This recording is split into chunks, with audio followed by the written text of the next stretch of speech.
अस्सलामु अलैकुम सामीन। 9 शव्वाल मुकर्रम की तारीख़ शुरू हो चुकी है। 29 अप्रैल है। ख़बर का उन्वान है मशहूर शायरा डॉक्टर नसीम निकत का इंतकाल, इन्ना लिल्लाहि व इन्ना इलैहि राजिऊन। इस खबर के लिए हमें इत्तला देने वालों में मिली कौंसिल सहारनपुर के सदर मौलाना डॉक्टर अब्दुल मालिक मुगीसी और कैराने से जनाब अब्दुल रहमान अदीब हैं।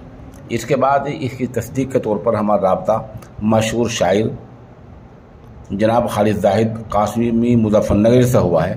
उन्होंने चंद चीज़ें बतलाई हैं। उन्होंने बतला कि पाकिस्तान में अगर परवीन शाकिर हुई हैं तो हिंदुस्तान में उनके मुकाबले के लिए नसीम निकत का नाम बाज़ा तौर पर लिया जा सकता है। उन्होंने कहा कि हिंदुस्तान में 2 खातिन मशहूर शायरा हुई हैं, नसीम निकत है और शबीना अदीब है। इन हर 2 खातिन शायरात ने नुमाया खिदमत अंजाम दी हैं।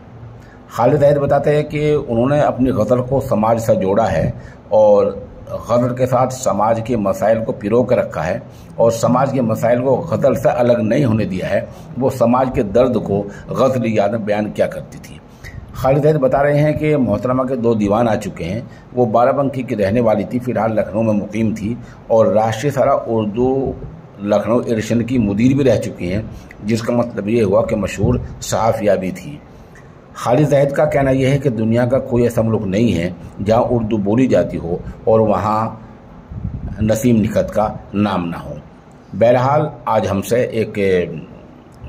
एक मशहूर शायरा जुदा हो गई हैं और बताया जा रहा है कि वो काफ़ी दिनों से बीमार थी, शुगर था, हार्ट अटैक की बीमार थी, लेकिन अपनी बीमारी को ज़ाहिर नहीं होने देती थी। मरहुमा की उम्र 75 साल बताई गई है।